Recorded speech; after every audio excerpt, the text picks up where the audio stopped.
Turn it up. Turn it down. Oh, yeah. Okay.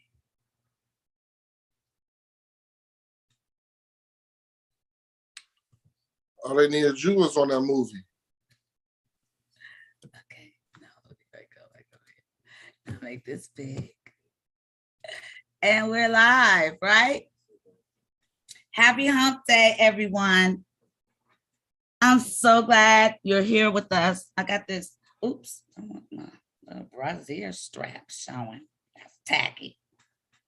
My 50s dress on. Old school inspired. How are you, Derek? My I'm love. good.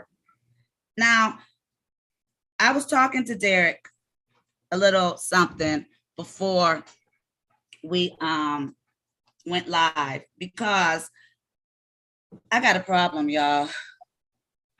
It breaks my heart to have a problem because I got a problem. We have all had a very difficult week, in my opinion. You know, Derek, you were asking me a few things had I seen before we went live. Yeah. And, you know, it's been a really crazy week for all of us.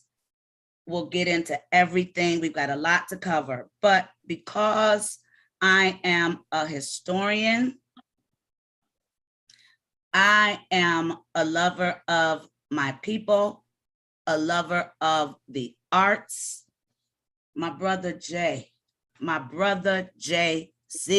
how do I look into the camera? Why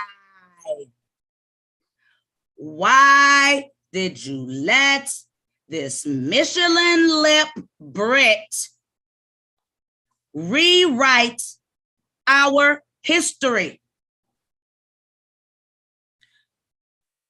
We don't get to tell enough of our stories using our real Black heroes. We don't get to do it. We get an opportunity unlike any other to tell the stories about our real life heroes.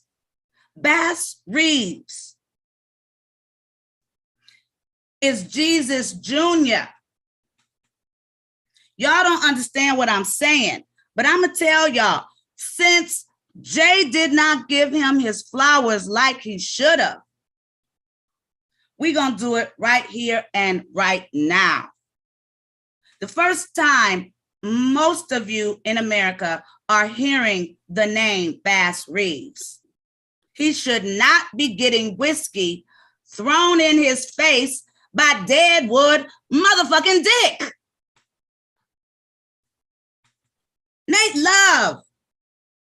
Enough respect to all our African-American cowboy heroes, but Nate Love, if you read the book, he will tell you he was a rodeo star. He ain't never killed a man, ain't never been in a gunfight. And in the beginning, they said, yes, all of these people are real life people, but we're gonna make up our own motherfucking stories about them. Who the fuck do you think you are, British man? And this is why it hurts my heart that we allow British people to bastardize our history. You are not Quentin Tarantino. Okay, Quentin Tarantino in that Hollywood movie, he took his history because Manson is one of his folk, Charles Manson, who tried to start a whole war between Black people and white people. Quentin Tarantino liked Black people. He reimagined an ending to a demonic reality. But there's so many movies out there about Charles Manson. We can afford to one time have a happy ending. Not to mention, Quentin Tarantino brought us Django Unchained. He get a pass. Bass Reeves was born a slave.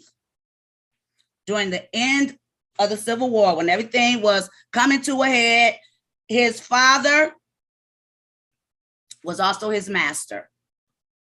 But his father loved him so much, he genuinely treated him as much of a son as he could, being as though he was his master and he was his slave. So Bass Reeves is biracial, y'all. He the most chocolatest biracial man because God had a plan. He's born a slave. His father needed money because, you know, the South lost the war. So his father's a gambling man. He takes young Bass with him to a gambling place so that they can get a little extra money. The gambling people cheat, end up shooting his father. Bass and his father kill all these gambling men. Now, if you know anything about that Reconstruction era, as the South was trying to reestablish who they were, what they were, you will know that these crunk ass cowboy motherfuckers we talking about right now are the people who gave birth to them people that was at the Capitol building. These are their grandpappies and great-great-grandpeople. Crunk white boys. Bass's father was dying. He told Bass, run away. But before you go ahead and shoot me, because if you don't, the bad guys were saying, you don't have money, so we'll take your son as our slave. Bass's father was like, bullshit, you won't. I'll kill y'all motherfuckers first. He did that. He caught one. He asked Bass to kill him because he was going to die anyway and run away to freedom. Reluctantly, Bass did that. It fucked his head up. He's wandering through the damn forest with a fucked up head because he murdered his father / massa. He rolls up onto Native American Cherokee territory. Now, if y'all know anything about the history of our Native Americans, why y'all think they get reparations? Because they was chopping motherfuckers' scalps off. They weren't playing with y'all. They weren't playing with us either. You roll up in their territory, they don't care if you black, white, purple, or green. You getting some, but not Bass Reeves. They looked at that young black man and said, he's got a blessing on his life. They took him in. They taught him the ways of the universe, the ways of nature. They taught him everything they know. They gave him that game. He chose not to stay with them. They said God told them that no man would ever be able to take his life. They called him Shadow, that speaks with the spirits or walks with the spirits. Bass chose to leave when that 40 acres and a mule deal that the government was really giving us came through. He got his 40 acres and a mule, went and married a beautiful black woman, had beautiful black babies, and he was a horse whisperer. He could talk to horses. He had so many horses that to this day, and we're going to get into this, he was so cold with horses, he created his own thoroughbred races that are alive to this day. But them crunk cowboys kept coming through to our shit. Our shit was our shit. When we got freed, we had to come together. Now, y'all British people don't get it because all y'all know is when we was there with y'all, we was tribal and we was fighting each other. That's why we ended up over here because we lost. But when we got here, we came together. Y'all looking at us now and assuming, oh, they must have got killing each other up from Bass and them. No. Bass swore after he killed his father, he would never kill another man again. This is important, people. He swore. Not black, not white, because quit playing. See, y'all scared to tell the truth about Bass because Bass had that Native American magic, that African magic, and that Scottish Rite magic sprinkled on top. Native Americans are getting their reparations to this day. If you can prove you have more than 3% Native American blood, you gonna get money monthly. My boy got a friend who's getting $7,500 a week. They give it to you based on how much Native American blood you have. They still giving reparations to the Salem witches family. Where your reparations? Bass Reeves, these cowboys keep stealing his cattle. This man, like, finally, I'm fed up. I'm not having it. He puts on his mask, his Native American mask. That's important. Remember that. Black mask. And he goes and he finds his shit and nabs the horse thieves. And these motherfuckers, crunk ass white boys, come back following Bass like, sorry, Bass, we'll turn ourselves in right now. Fucked everybody's head up. Brought all his horses back and brought the men back, the horse wranglers back, willingly turned themselves in. This happened time and time again till it got to a point where they stopped messing with Bass. They start messing with Bass's neighbors. These are all the people that you saw in towns like that movie portrayed. We really did have beautiful towns. We really did have 40 acres and a mule. We really did have wealth. Bass. All the people now are asking Bass to go get their shit. Because they ain't fucking with Bass's shit. They stealing all their shit. So they like, Bass, can you go get our shit for us? Bass is like, yeah, sure. I'll go get it for you. Bass goes and gets it. Bass becomes so cold as a wrangler, as getting these people to give back their property. It goes all over the country about this mystery Black man who's keeping all of the Black towns safe. Not only that, but he's going around and letting all y'all dum-dums who didn't know we was freed, who didn't get the memo. Y'all like, damn, my ankles hurt. I wish I didn't have to work today. It sure is a pretty much. Look at Maddie over there. She ain't working. Her master let her free 6 months ago, bitch. Y'all mad at Maddie. Maddie like, bitch, you free. Oh, master ain't said I was free. It is June 16th. I was free. I was master. Nigga, you free. Bass went around and let y'all know. He collected y'all and brought y'all to all these Black civilizations where we were forced to band together to survive. Bass so cold, Judge Parker, Isaac Parker from Ohio, might be a relative, one never knows these things. Frederick Douglass and the real coach, Mary Wagon coach, help me out for us.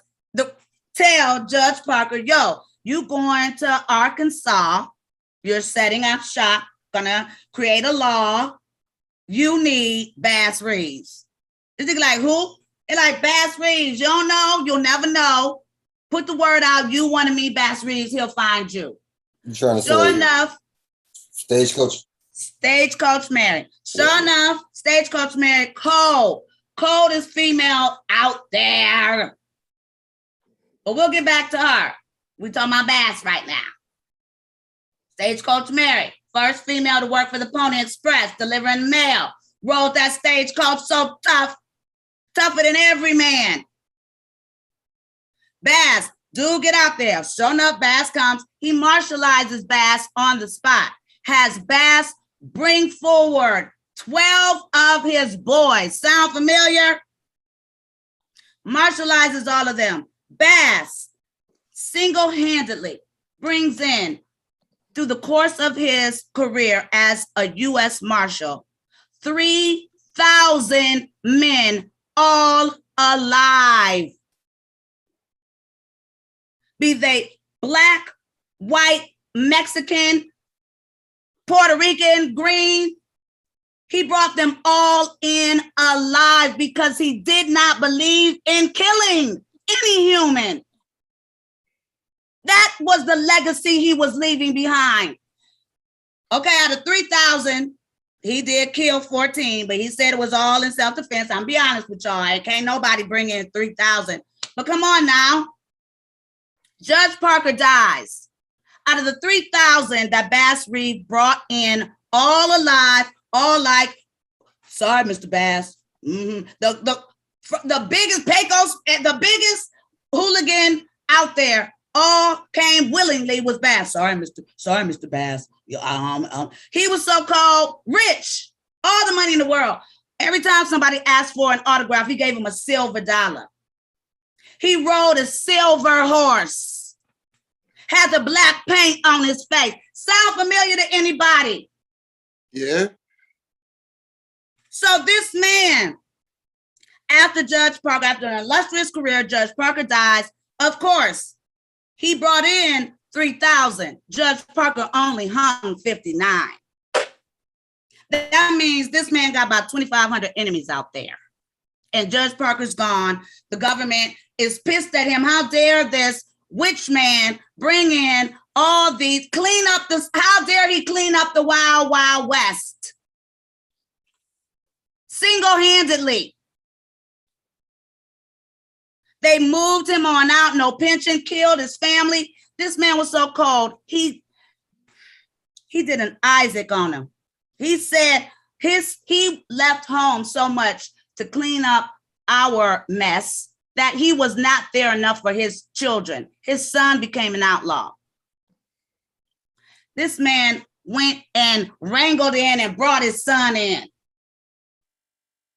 They killed all his family, took everything he had.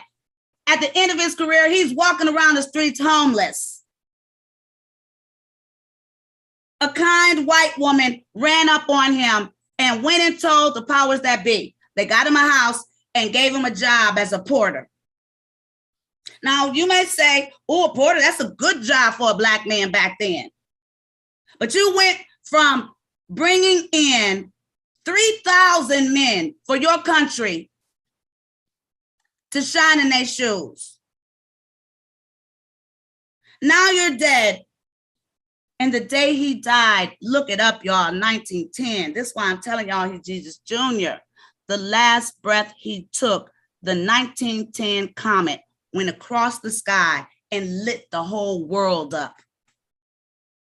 The last breath he took, the whole world was lit up by the 1910 comet.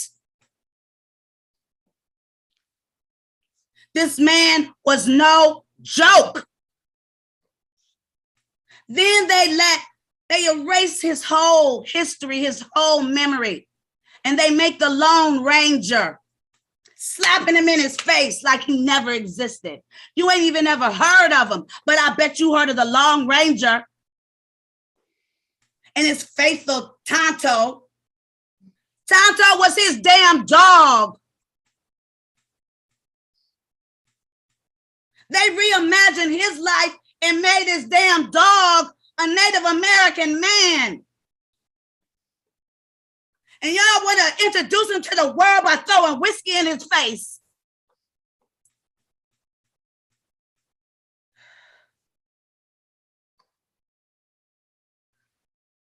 That is not who he was, people. And it hurts my heart that that is the way that he was introduced to you, because I know you don't know all these things. Fast forward to today. He has no ancestors, but there are millions upon millions of dollars in the horse registry ether because of those horses that he originated and created. They are still Kentucky Derby thoroughbreds to this day. And that's the motherfucking extra slap in the face. And you always want to tell me I'm on a conspiracy theory. It ain't no conspiracy, it's just a theory. Give that man his flowers. He ain't never. Now, you was trying to make high noon. I know you was, because I seen your shots. All those beautiful black men and women were supposed to come together to fight the fool that Deion Cole sold the rights to that shit to. Deion Cole was supposed to change his mind at the end and help him beat crooked Leonardo DiCaprio. We were supposed to come together. Instead, I'm looking at beautiful Black men lying on the ground in blood. Horrific images that you just made up.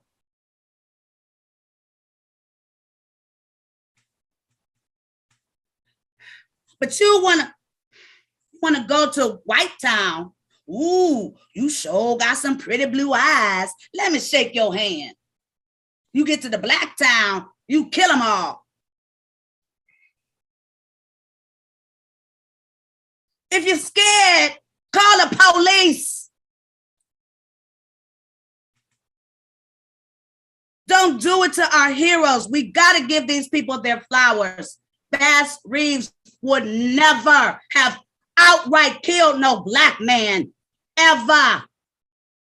And no damn Deadwood Dick had the balls to throw no whiskey in no Bass Reeves' face. Read the man's book. He tell you he was a rodeo star. He wishes he could have picked up the boots of Bass Reeves and been a part of the Bass Reeves Ghost Gang. Hell no. None of the shit in his book is even provable. He said, I made it all up.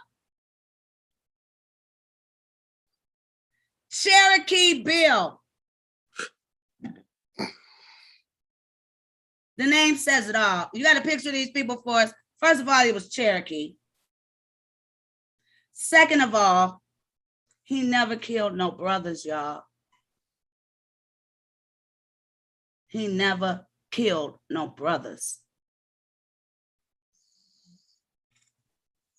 Cherokee Bill was brought in by one of Bass Reeves' disciples.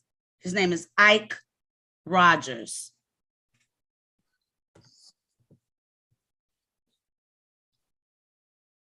Give me a second, Chris. Here I come. Ike Rogers. You may recognize the name if you're a historian like I. Will Rogers, a very famous cowboy, was his nephew. Come from a very long line of infamous cowboys. Yes, Will Rogers was Native American. Now we're going to segue quickly because our guest is here. Speaking of illustrious families. You ready? You came ready? Y'all don't even know. Y'all don't even know. We crossed over, y'all. I'm so nervous about that. I don't know why you're nervous. Ladies and gentlemen, please welcome Mr. Christopher Coppola. Hey, everybody. Is it Coppola or Coppola? Coppola. You can go Coppola. You can do either one. In some parts of New York, they say Coppola. Coppola. We were just talking about the movie that came out on Netflix, produced by my hero, I had my son because Jay-Z was a Sagittarius. I counted the days so that my son would be a Sagittarius. That's how much I love him. I'm a Sagittarius. Are you? That's why we love each other. That's why we love each other. My co-host, who isn't here, he's on the road, is also a Sagittarius. There you go. Phenomenal Sagittarius people. And we were just talking about Ike Rogers, who was one of the original Black cowboys who worked for hanging Judge Parker. Love it. Who brought in Cherokee Bill. Mind you, he brought him in alive. That's now, hard. This movie took liberties with African American history that it shouldn't have. And I got a straight up problem with it. Forrest, do you have a picture of the original Stagecoach Mary? I wouldn't have a problem with the original Stagecoach Mary if all the other things weren't factored in, if they hadn't thrown whiskey in Bass Reeves' face Bass Reeves, I don't know if you know, Chris. Have you ever heard of Bass Reeves? I haven't. No, I hadn't either until my sons. This is the original Stagecoach Mary. Oh man, this is a great picture. Isn't that beautiful? It's a great picture. She's the first Black female to work for the post office, the Pony Express. And what is this, like late like 1870s, 1880s? Yes, exactly. She was big time woman. Now they cast Zazu. I keep wanting to say Zazu Pitts because that's just how much of a historian I am. But it's Zazu Beats, or I'm pretty close. Much love to the beautiful baby. I have no problem with Zazie, but you know, that coupled with the fact that they reimagined our whole history. They have Cherokee Bill. Oh, Zazie. Yeah, there's. Oh yeah, right I just recently saw her in a movie called Nine. She's great. Isn't she phenomenal? Yeah, she's a very good talented baby. I am not mad when a sister gets work. You know, it just hurts my feelings that these two people kind of don't match. I wouldn't even mind. And it's like you could also find that Black actress that does look like that. Yes, you know what I mean? like the young lady who just starred in the Lady Day movie, as Lady Day's sister, the one with you know, that got nominated for all the awards. She was very underused in that. She was also, I think, in the movie Dolomite with Eddie Murphy. She would have been great. You know, anybody. And I'm not saying that Zazie wasn't, but that coupled with the fact that they reimagined our whole history and had men like Bill Pickett, who was a vaudeville star, never picked up, one of the biggest vaudeville stars ever to grace the vaudeville stage, never in his life picked up a gun to murder anybody. And they chose to have him as well be part of this gang. Have you seen the film? Do you like the film? I haven't seen it yet. It breaks my heart. It breaks my heart because we don't get that many opportunities to tell our stories at such a high level. For sure. And this is a special story too, you know what I mean? Like, and the first time that the world is hearing these names. Yeah. And to recreate our story with so much bloodshed breaks my heart because I have a young son, and there was that first shot where all these beautiful Black men were standing there and he's like, yes, I'm so proud to be a cowboy. And then fast forward an hour and a half and 2 hours, and they're all laid dead in the middle of the road. All these beautiful men at the hands of other beautiful Black men. It broke my heart because that's not what we were doing to each other. And it seems to me like they were trying to take liberties that Tarantino took, you know, but that was Tarantino's story to tell. Go tell your own stories. Sure. And take liberties. Sure. Okay. Yeah. I got that out. I'm so sorry. But I love you. So now let's talk about you.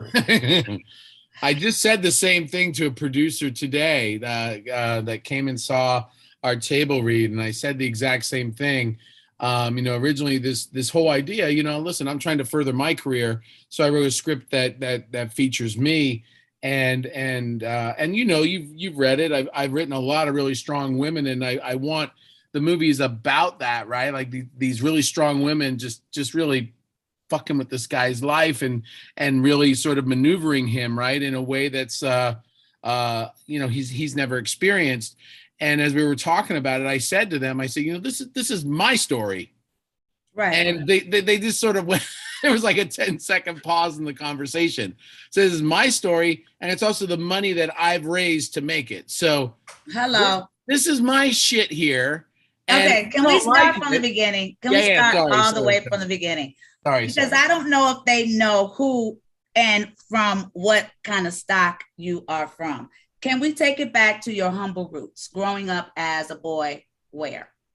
So I was born in Brooklyn, but and it is also part of what my story is about, is my parents, you know, took me out at like 8, 9 years old and moved me. My dad started getting successful and moved me to Laguna Beach, California, which is, you know, the fucking polar opposite of Brooklyn. And so I went from, living in New York and to this, very white, blonde hair, blue eyed beach community. I stuck out like a sore thumb. I was this husky, brown haired kid who had a New York accent. And it was just a lot to take on.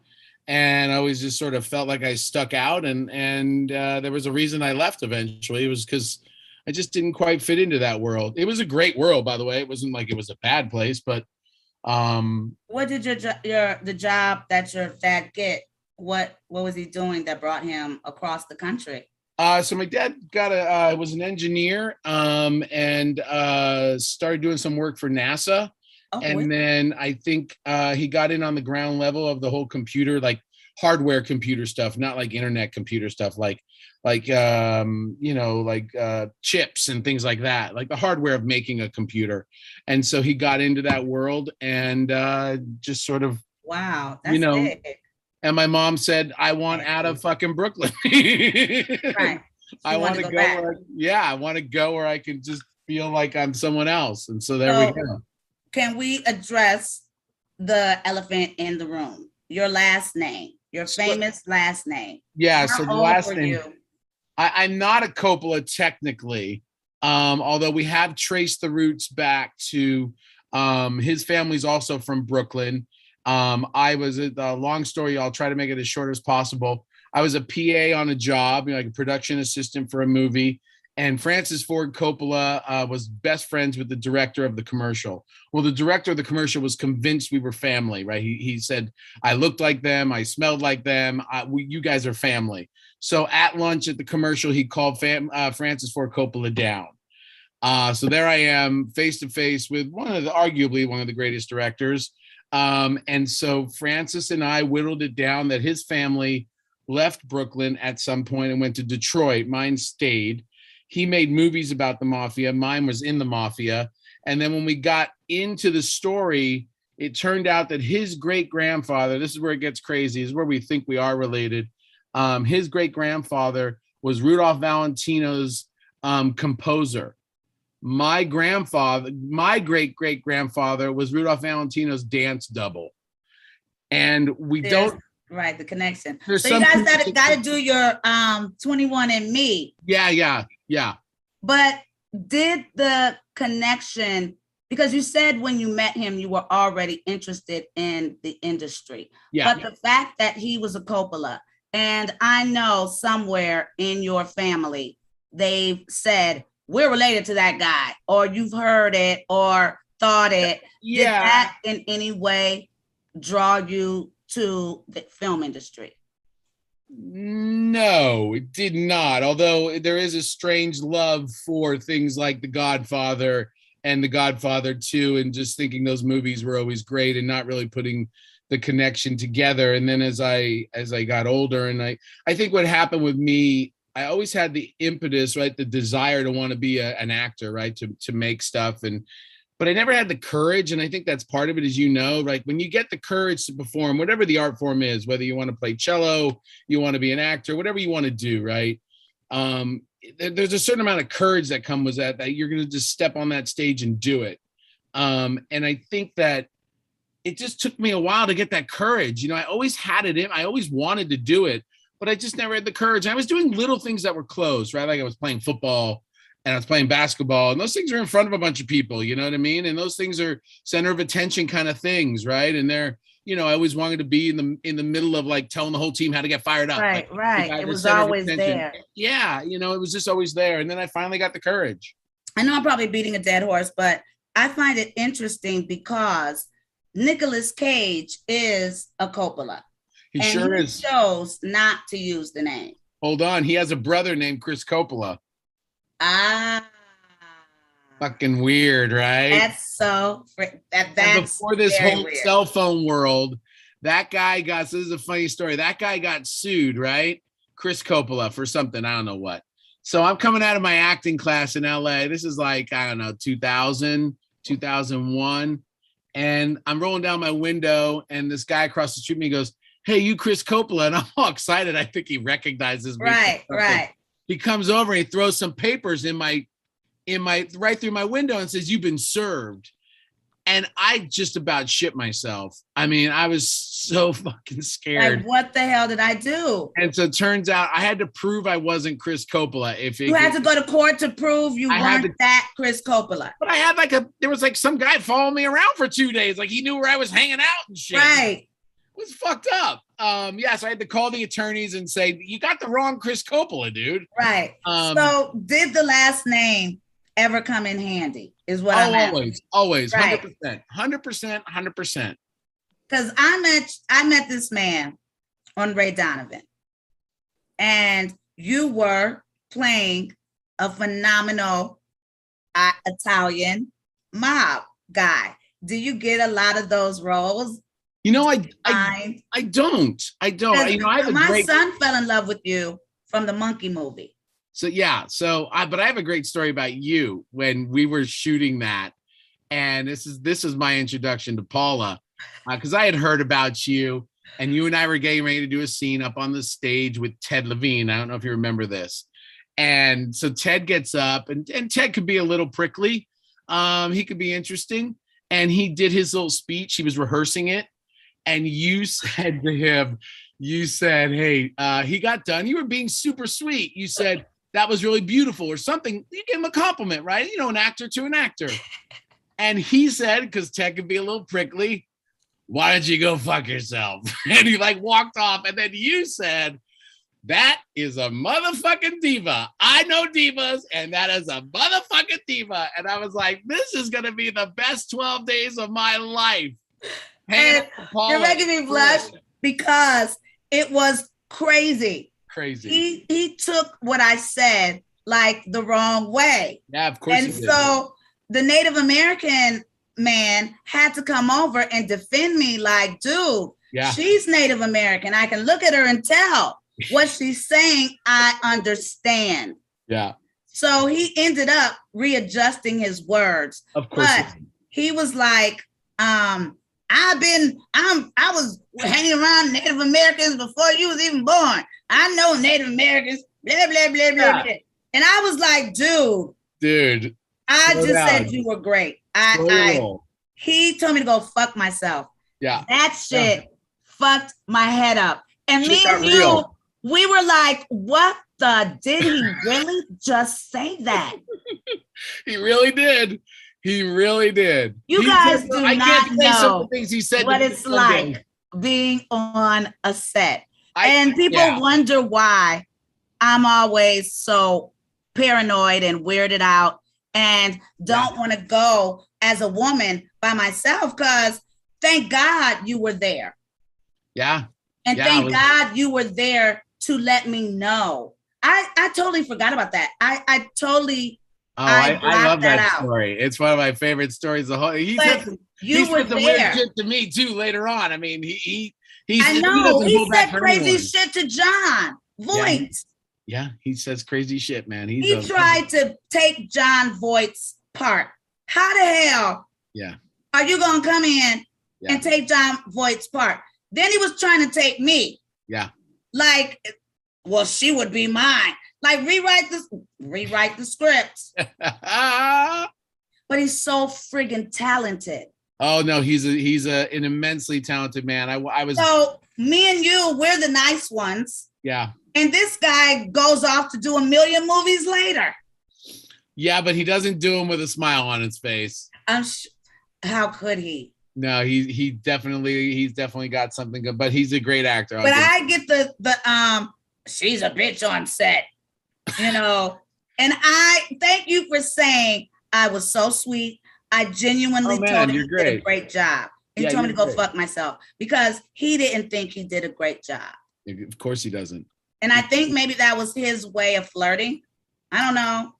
Yeah, maybe, but but that's not nice. Go fuck yourself. Did not work. Go fuck yourself. Does not get a lot of girls. No, that doesn't usually bring them in. But I must give it up to you because you did have my back. You let him know that you had my back and that wasn't nice, correct, or you wasn't having none of it. And so that's how we got cool. And yeah, absolutely. Right away. So, okay, so let's fast forward. Now, let's back up because my son fell in love with you when Monkey you up. worked with the monkey.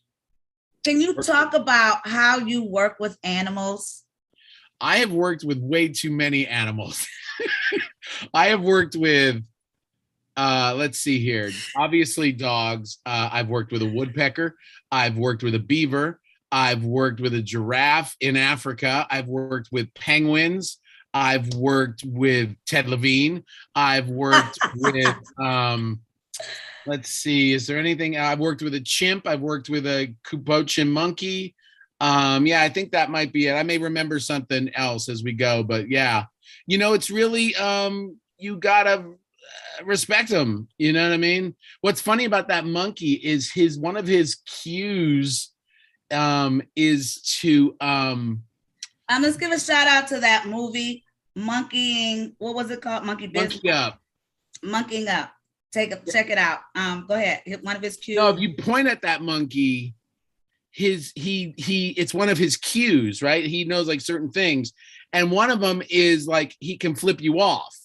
And so I pointed at him during the scene, and he went like this to me, and I thought the monkey was like smart and fucking with me. I was like, "Are you kidding me, man?" Like the trainer was laughing behind him because this is one of his cues to do one of his things. Oh, and he's like, yeah, and I'm like, what the fuck? The monkeys. Did they get that on camera? They got my reaction because the camera was on me. Right. They got my reaction, which was priceless. Of course. Yeah, I mean, it was real. You know, I was like, you know, my So mouth. you used to go, because you invited my son and I to a place where if you have talented animals, Yeah.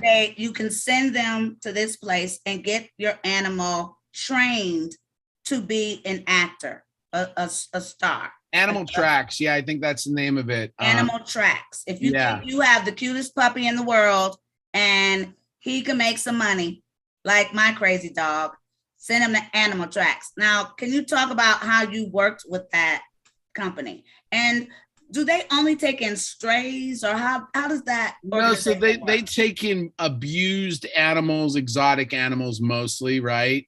So if you and then they'll train them for movies, basically. Right. So if like someone has, I don't know, an alligator or a pet possum, if someone wanted one of those, they would take them and train them and make them ready for movies. I mean, they've trained like I think they train the Rottweilers for Batman and things like that.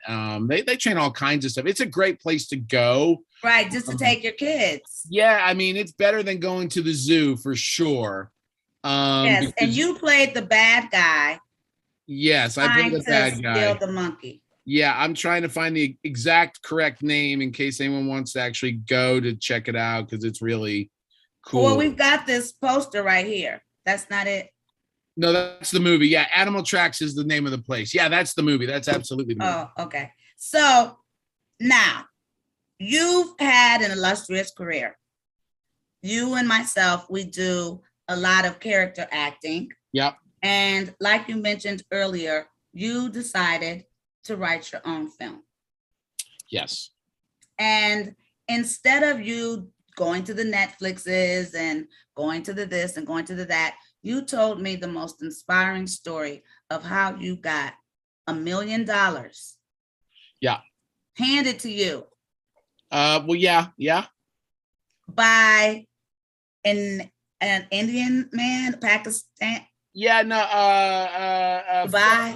from the Philippines, but Indian descent. Okay, he's from the Philippines. Can you talk about what made you ask how? Because in reality, that's how most of us, if you want your movie made and you really believe in yourself, you're going to have to find someone wealthy that also believes in you. Yeah. And how did you find this guy with $900,000 laying around, willing to give it to you? I'd have given it to you too. I'm gonna be honest with y'all. I'd have given it to him too. Oh, that's sweet of you. So this is how this rolls. So about 10 years ago, a friend of mine became very successful. We hadn't seen one another. We went to high school together.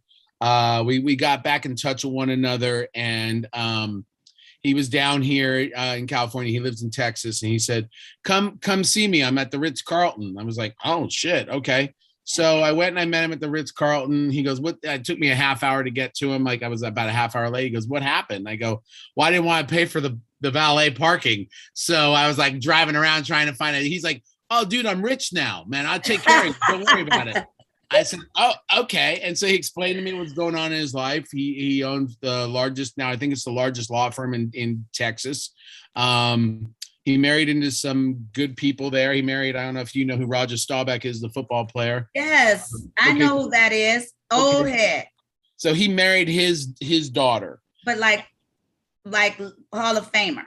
In the top 100 players of all time. Right. Okay. Go ahead. So he married into that family, helped start this law firm.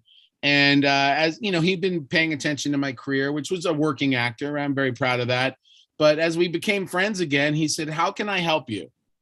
And I said, man, I just being as humble as I could, we're just friends, man. Don't worry about it. He goes, well, could I ever like pay for a movie for you to be in? I said, sure, you could pay for a movie for me to be in. Absolutely. You mean like produce it? And he said, yeah. And I said, he's like, why don't you write something? Well, that's, as you know, harder it's hard to do, write a movie. So the reason I'm saying this was 10 years ago, because it took me about. Now, let me, the forum knows we call this the forum because this show is for them. I saw that. Right. So they know I'm going to stop you and ask you questions as you go. That just, that I just need to know the answer to. But now that I preface that, go ahead. It'll come back to me. I forgot the question. All right. So I had to learn how to write movies. You know what I mean? I'd seen enough scripts and have been acting for 20 years. Stop. Yes. Go. So you weren't really knowledgeable about writing. So during the pandemic, you shared with me the biggest gain from taking those courses that you all saw come through, those master classes all of the writers were giving us during the pandemic from Spike Lee, and you took one from Spike Lee. I took Spike Lee's, yeah. I took Judd Apatow's, and I took David Lynch's, and another writer by the name of David Mamet who writes plays. Right. So I just started taking those, and I tried to read a bunch of books, but that wasn't working. Right. And then I just decided to approach writing like I approach acting. Right. Which was instinct first and story first. And the best advice that you gave me came from Spike Lee. And can you repeat that advice for them out there that totally set me free? Yeah. So the thing that really set me free was he doesn't write with act breaks, right? When you write a movie, you write act 1, act 2, and act 3, right? The beginning, the middle, and the end. But storytellers don't think like that. We don't think interior living room. No, no one does.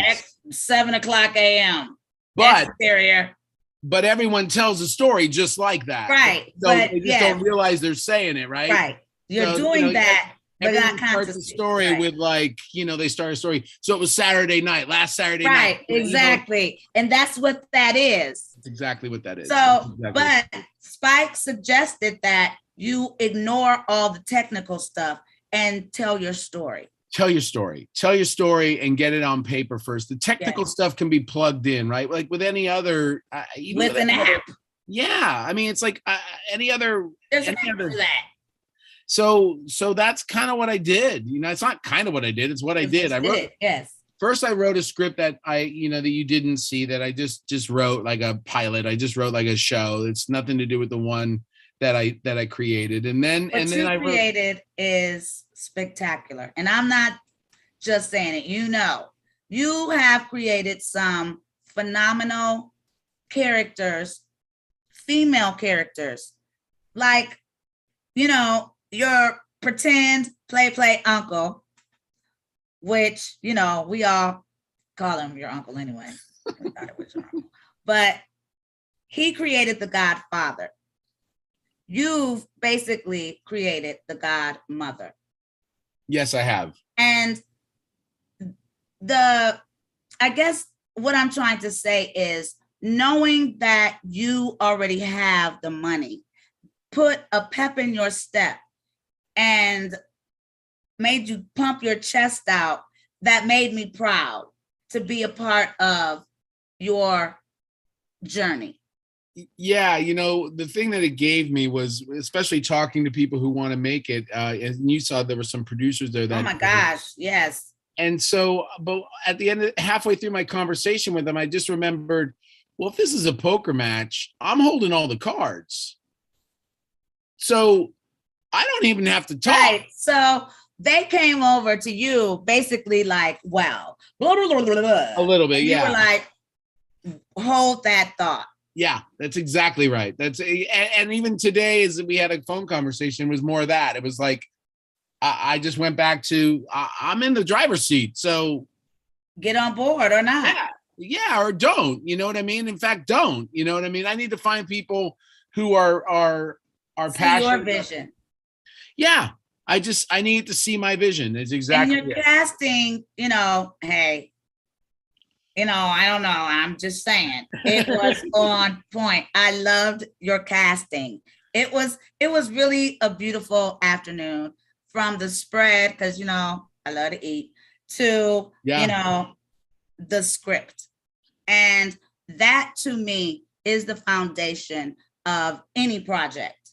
Having that script on point before you try to find a line producer or a director, having your script on point enough to have the confidence to do what you did, to take that money and say, I can make this work and I can make this film a success. Well, the beautiful thing, and this is the part that's super blessed, right? I am blessed up and down on this part.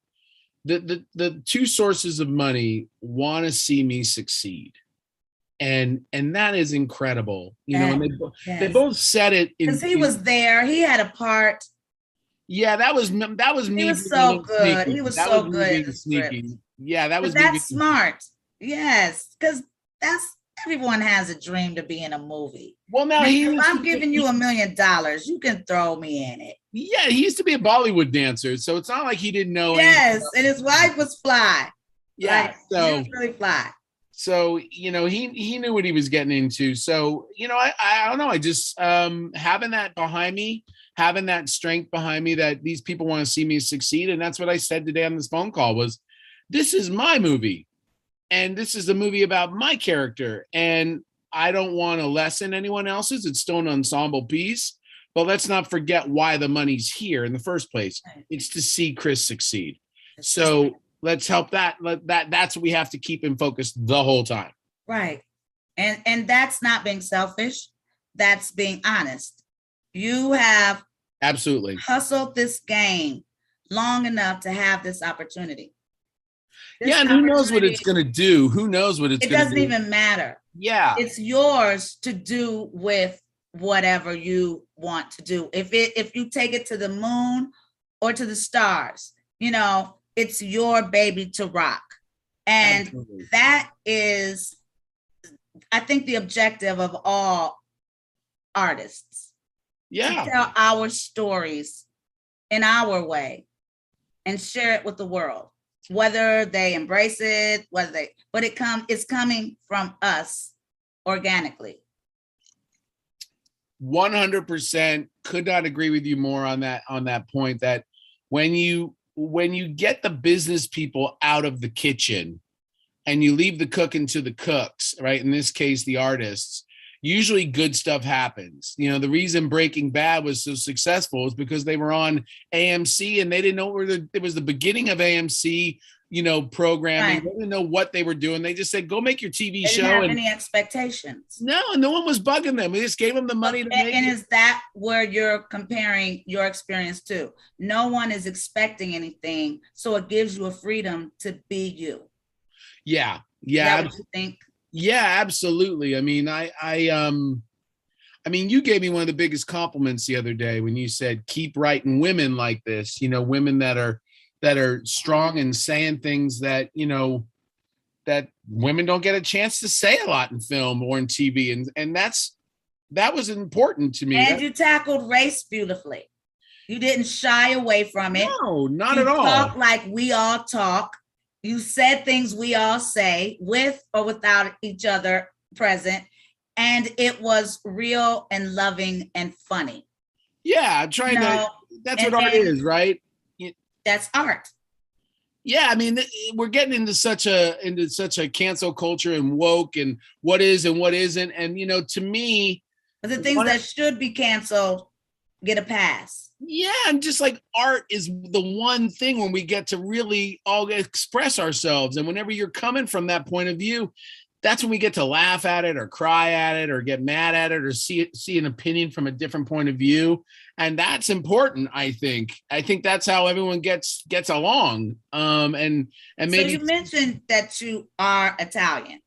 Yes, ma'am. And you come from a made family, because it was sprinkled throughout your script.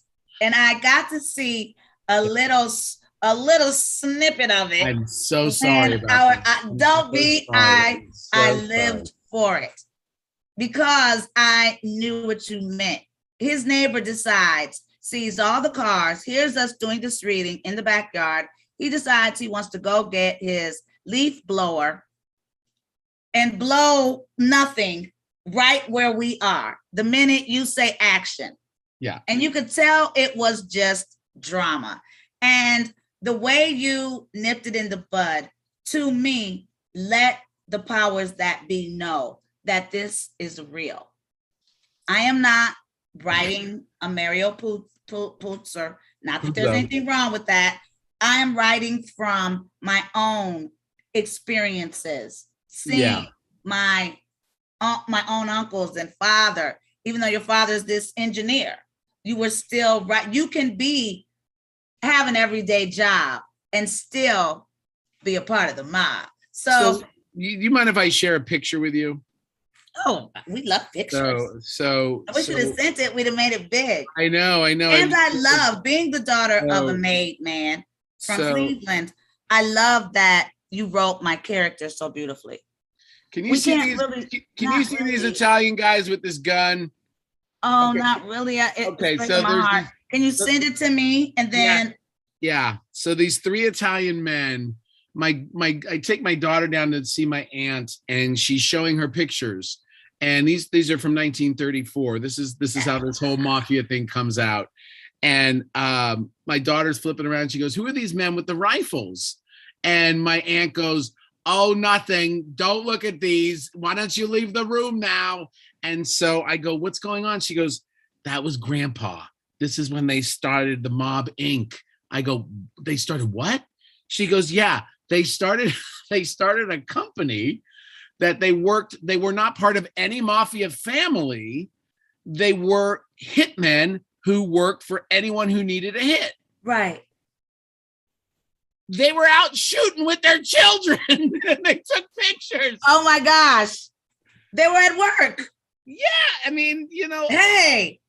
Listen, it is what it was. Were they still in Italy or were they in? No, this is upstate New York. They would go upstate to practice shooting their rifles. I love it. And your depiction of that world is it's funny, it's heartwarming, and it's real. Because like I said, you got to have a day job.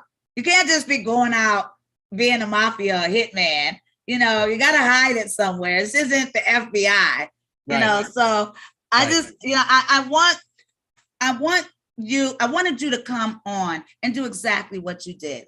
Not only inspire us, but talk about why you were inspired to do what you did. Yeah, I mean, I want to tell stories, and I'm not going to, I've come this far. Did you try to get money from a Netflix? Or did God just sent this angel to put it on, to just hand you this opportunity? So here's the journey, what we decided to do. Originally, I was going to make a pilot, right? A pilot for a TV show and pitch it around. Quickly, I realized that if it didn't sell, I would have wasted all that money, right?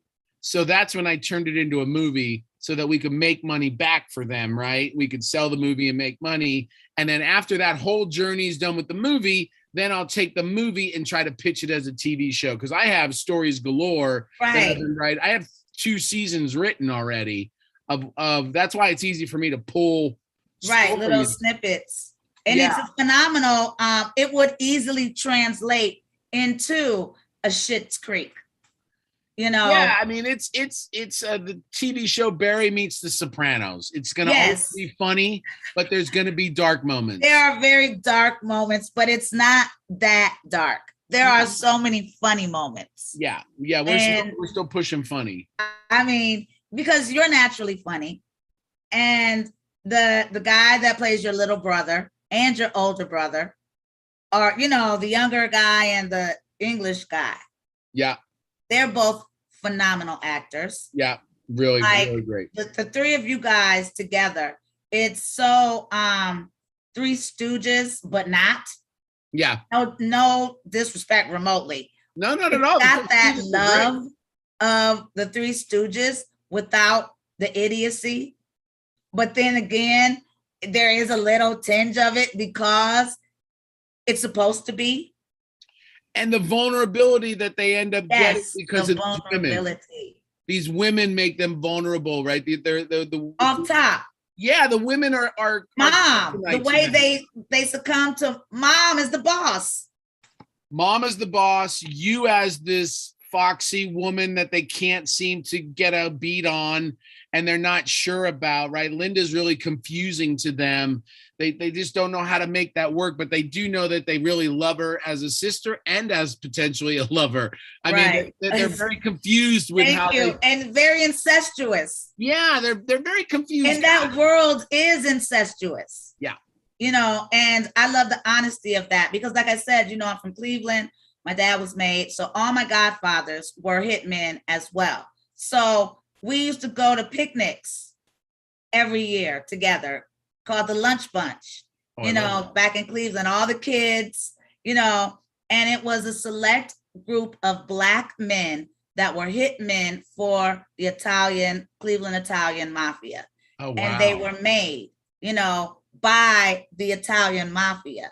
So they were a select group of men that were able to, operate in that world. And, it gave them a pep in their step and a lot of clout within our community as well. So I love that you brought that element into the project because it's such a tight-knit world. You're not just going to walk off the street. I thought it was very interesting that my character worked with your character or for your character because my father worked for your father. Oh, wow. So, it would make sense that you would trust, So, I'm just bringing in elements that you might not have even, meant to put in there that were very, very authentic coming from the Black perspective. Oh, I love that. Having mafia. It was so Guys. important that you were there to read it. It was so dope. You invited me. Because he didn't let any of us, he didn't let me read it. So it was knew what they were cold walking read. into. And I had no idea that she was so cold. Like, you guys, I am so proud of my brother sitting over here because there is always a way to make it happen for yourself. And even if you don't see that way, God will provide the way. And it's up to you to make that happen. When he was confronted with this opportunity, he didn't have a script. He didn't tell dude that because he had something. And then you went back and made something more. And so now what? What is the next step in your journey? Does the money just sit there in a fund? How does that work? It just sits there and waits for you to begin? Yeah, I mean, no, we get ready to go here. I mean, I got enough information. The whole point of that read on Saturday was for me to get some information, right? To take some notes. And I took enough mental notes and I've already started a rewrite today where I'm just, resketching everything. And I think I can be How done. excited are you? Is this like a dream come true to see this opportunity Yeah, I'm just ready to get to the next stage. The Saturday really pumped me up, and so I got to shoot a movie at the end of this month for a couple days, but that shouldn't sideline me. I And think you booked a series, right? I just did an episode of a TV show called Barry. Barry. Oh, that Barry that we were just the Barry from. I Yeah. love that show. Yeah. I just did it the He other got day. so many nominations. Didn't he win something Yeah, it's one of with the Fonzie on it? That's exactly right. Fonzie rocks that show. Yeah. Oh my gosh, that is a really, really great show. It's Yeah. about a serial hitman who just killer. wants to become an actor. Yes, a hitman actor. I love that show. So yeah, check that out. You're going to be on it this season. Going to be on it this season, so that should be fun. I play a sexist pig. That's always fun. But yeah, no, I'm gonna. Hopefully, I can get this rewrite done before the Christmas, like just right there, and then it's kind of go time. I'll call the investors and say, let's open up an LLC. Money will go into an escrow account, and hopefully, I can find a director and producing team here in the next month or two, and then. And you do all of those things yourself. I probably will do all. I mean, it keeps leaning back that As maybe you- I'll direct yes. it, but I don't want to direct it. I'd like to find someone who can maybe bring my game up. So was the pretty lady there the director with the blonde hair? The black hair. Oh no. With the Philippine lady with the Sort of, yeah. she was gorgeous. I thought she was his wife. She was the director. She was a potential director. She was nice. She kept coming over to me, just smiling. Like Yeah, she didn't. she was quiet. Yeah, I don't like quiet. I got to be honest. I mean, I like it in people. She seemed shy. I don't like she shy wanted either, to my say director. something, I can't. but she was I'm just shy. kind of standing there. So I said, "I love your outfit." She had on a really pretty knit, Yeah. jersey knit outfit, sweater and skirt set ensemble. And she just kind of was, so she was like that with you as well, kind of just. Yeah, and I just, you know this because I dance for my soup all the time. I'm an actor. Right. I'm trying to get the job. So I'm like, So I thought the pretty fair-skinned lady with the long blonde hair with all the personality. that's the producer. Okay. She was nice. She's super nice. Right. Yeah, she's gonna get things done. She's nice. I think And just because the lady is quiet, I don't know. I don't I mind. know. Well, Are quiet people funny? Let me restate that. Let me restate it. It's not that I don't. What I need is, if you want the job, you need to come talk to me. But she couldn't even talk to me. Right. So that's a problem. Like that she couldn't, it felt like she was shy. Again, I Or just like a fan, but I'm shy. So I get it. Are I get you? things. Yes. I am very shy. You just can't tell because I'm on medication, because I'm crazy. Well, I married a shy woman, and so And it doesn't always help. Yes. And your shy woman did a phenomenal job. She's a great actress. Like I think she definitely has to have the part because she loves you. And Yeah. because that fight scene between she and I is classic. And it was written. And for her realness is just a beautiful housewife. It's just so real. I love her in the role. And that you also said was one of the benefits of doing your own thing.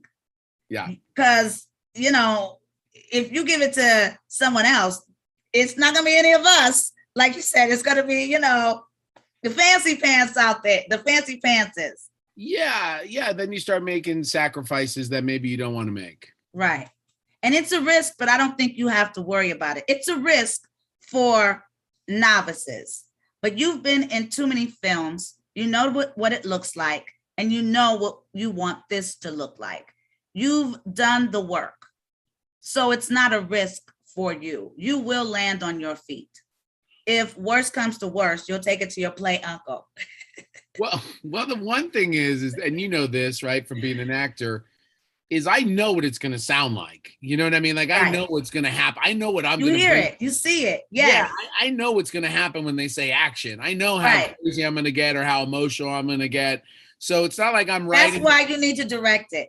Because I don't know if you will find or a friend. Excuse me. That guy from England has the chops and cojones. He said he would do it. I don't know if you heard him. I did not. He's one of my dear friends. The Scottish guy. He subbed in. He did me a solid that day. He's cold. Yeah, no, he's great. Everyone there was cold. He said that he does his own films in England and, I think maybe he said Australia, but he volunteered. I don't know if you heard him, but, he has a lot of personality and chops. You need someone, don't you think a director of a comedy should be sort of funny? Absolutely. That was my problem with The Quiet Girl. Like that lady was looking like, hi. Yeah. That was, yeah. And so I was like, hi, how are you? Yeah. I really like your dress. And she was like, that's why I thought she was the producer's wife. And she came from Dubai and had just taken her headdress off as she was here in America because she was looking like, hello. No, that dude's wife is super out there too. She's at maybe out there more than him. She's great. Well, I really wish that she would have taken a shot of something, down the shot of tequila before coming in or something, because she was noticeably shy, you guys.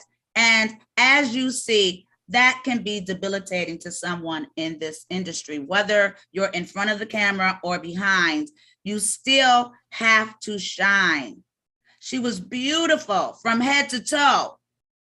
And the way she was lurking around was real like Fanny. And she might have been, that's okay. Yeah. I'm a fan of the world.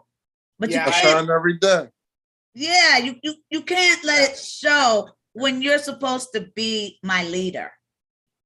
Well, that's why I was leading. That's why I was like, I took the horns and just ran with it, And I feel very confident in your hands. Oh, that's sweet of you. I mean, like, I don't know if that's what you're headed towards.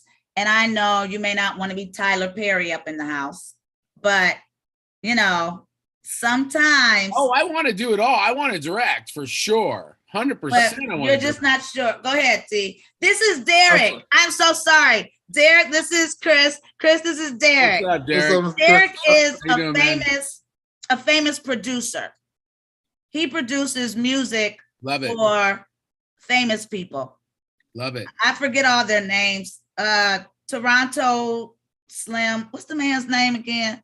Toronto. Houston Johnny. It's got a She funny. it's got a name of a town that he's not even from. Toronto, man. He's talking about French. French, Montana. I knew I had a name of a city. Hey, Jay. I just and had Jay a commercial. Discreet. What's up? Jay Discreet is our man of the people. He's a local famous rapper in Memphis, Tennessee, who came on our show and everyone fell in love with him, including us. So now he comes on and he's the voice of the people. We've basically gotten into Chris's head. I don't know if either of you guys were listening to the game. That's why I wanted to ask a question. Yeah. Mr. Derek. My phone had cut off. I had to charge it up. I Yeah. apologize. Good, Derek, because see, Derek gets us, wait a minute, let me interject real quickly. Derek gets us our money, Chris. Oh, does he Derek really? is friends with so many millionaires, but we don't have no movie deal, Derek. I don't have a movie deal either. Yeah, we ain't that we That's don't all- care. We That's what I want want to that. talk to Chris about. Just give me the money. Okay, I'm gonna shut up so you can get the game. Go ahead. What's I up? was like, my phone was messed up, but I was in the middle of you saying you was at the hotel and the valet, and then you was about to get into it, then my phone went off. I But I wanted to know I couldn't how. afford the valet. That's where that was going. But my buddy then let me know just that meeting with him was just letting me know that he was he basically just said, "I'm rich now, man. We can do anything we want." And I was like, "Oh, okay." And then But he didn't give you his money. He went and found, or he gave you a portion of the money and then went and found the other man. so yeah, the conversation you and I had, Paula, that on Saturday was That's why I don't want to tell your business. yeah. So when I finally wrote the movie, right, I called my buddy who's the guy from Dallas, and I said, "So I wrote a movie, man. You got the money?" He goes, "How much do you need?" I'm all, 600,000. That sounds good. He goes, "Done." I said, "Great." So I listen, when you get the answer, I just hung up the phone. So Yes. Oh, hello, people. Would you tell them? Sales 101. When you get the answer, hang up the phone. Yeah. Y'all dummies be like, done. Y'all be like, okay, now, are you sure? Because I said done. You went and talked yourself out the deal. Okay, so you got the deal. He said done. So I got 6 from him, and then I was feeling good. So I called my assistant basketball coach for our 7-year-old girls basketball team, who said he also wanted to help me if I ever had anything. And I called him and I said, "Hey, Vishal, do you still want to make good on that money?" He goes, "How much do you need?" I'm all, "Can you give me 300?" He goes, "No problem." I'm like, 300,000, right? He goes, "Yep." And I got it right off the phone again. And so done and done, man. Done and done. Yeah. Did you make a list of all your rich friends and kind of hint around? Or did you just put yourself in? Because Debbie Allen mentioned she got her movie, Amistad, done because her daughter went to school with Steven Spielberg's kids. So she made her pitch at what is it that when you all Parents' Day. She pitched conference at parent teacher conference. There you go. Yeah, no, I just, we were coaching basketball, and 7-year-old basketball is horrible, man. They don't know what the hell's going on. They're like, they stop in the middle of the game. They start talking to the other team. I mean, it's painful. And so we were just talking one day, and I was saying something funny to the referee, and he's just like, "Man, you are so fucking funny. Why aren't you famous?" That was I'm funny. You're really funny. Very. You hang out. You need to coach 7-year-old basketball. I coach junior high cheerleaders. Yeah, that's sassy. Yeah, they're very sassy. Yeah, that's not when they show up. Yeah. We're in the same boat, Chris. Yeah. I got stood up by my kids today too. So what was your own film called? The one The that you film's shot. called Basana Brothers Plumbing. It's a comedy. And it's what about, he knows. The Italian Americans. The pitch is 3 brothers in Southern California who decide to start their own mafia. So they just gonna start the mafia. That's hilarious. Their own already. mafia. Yes, They're they're already made. But what they end up doing is their mom ends up running it, so it ends up being She's the godmother. She's more like a godmother thing. And Is it I'm out the now? muscle. What's that? So Is it out? It's not. I'm getting ready to make it. he just got the money. Like we did the Yeah. table read over the weekend. He knocked it out the park. He brought in all of us. Like he collected some of the most talented people I've never seen. And some of them I have. Like the guy who plays your younger brother with the slight lisp, he's so adorable. He's hysterical. Like isn't he with Big Pussy and all of them? His name is Jeremy Luke. He's an incredible actor, and yeah, he has this sort of lisp, this sort of natural. But it's still so cool. But but when you add that, It's lisp, kind of like Tyson. Yeah, a little bit like you that. ain't gonna mess with him because he got a lisp. Yeah, no, there's something about him that's scary too. He looks like a mean troll, and so yeah, he's And you all are really believable as brothers. Yeah. Even though I know you said the other guy was one of your best friends, he was really, really. So do you suggest, because I did have an eye doctor one day tell me that she would give me money to make a movie, but you don't really believe them. Or am I supposed to? Or should I have you? Some about your face, I think they'd give you the money before they'd give it to my face or Derek's face. You know what? I need to have my eyes checked. Just give me your number. I'll go get my eyes checked. And before I know it, I'll get this budget up to $3 million. I know that, but you can't take my money. But my money is your money. It's not like you aren't giving me an opportunity out this friggin' world with this part. I'll give it to you. I will give it to you. Let me check me real quick. You can have her. If you ever need a music supervisor, let me know. We might need we're gonna need a music supervisor. Yes, he does need a music supervisor. I'm totally definitely talk. We should definitely talk. Yeah.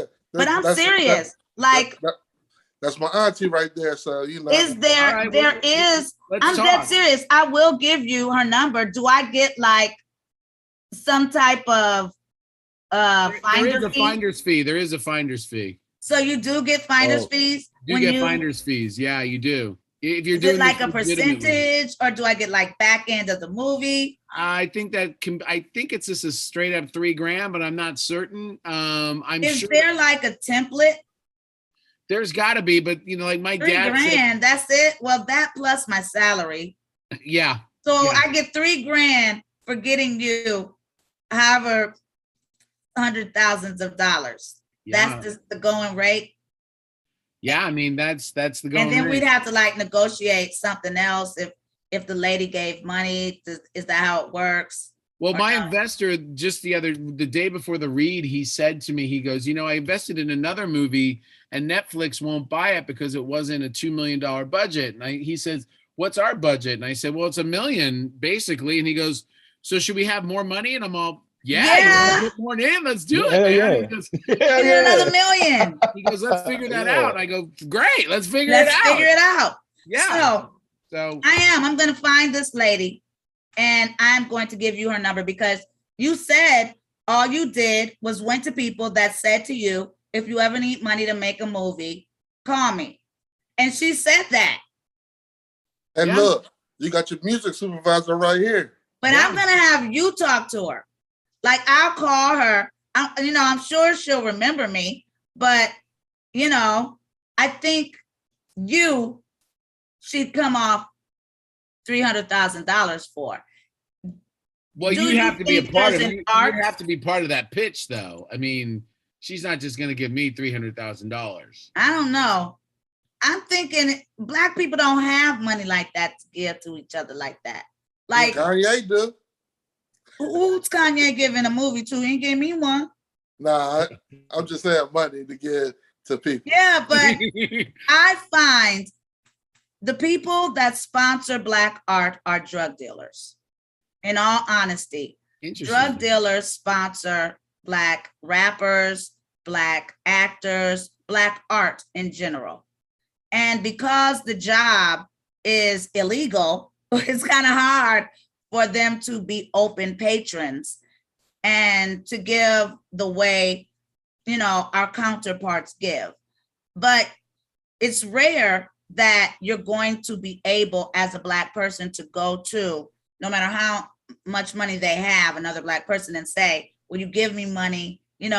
Usually you might be a part of a hedge fund, but sure. I don't find that we know enough millionaires who are willing to part with their money as easily or are as trusting with their money.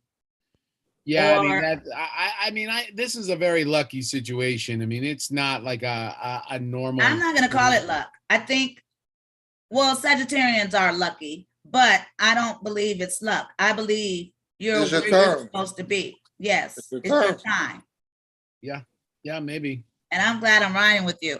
So I'm serious. I'm going to call that doctor lady because you just put me up on game. I thought people just say that.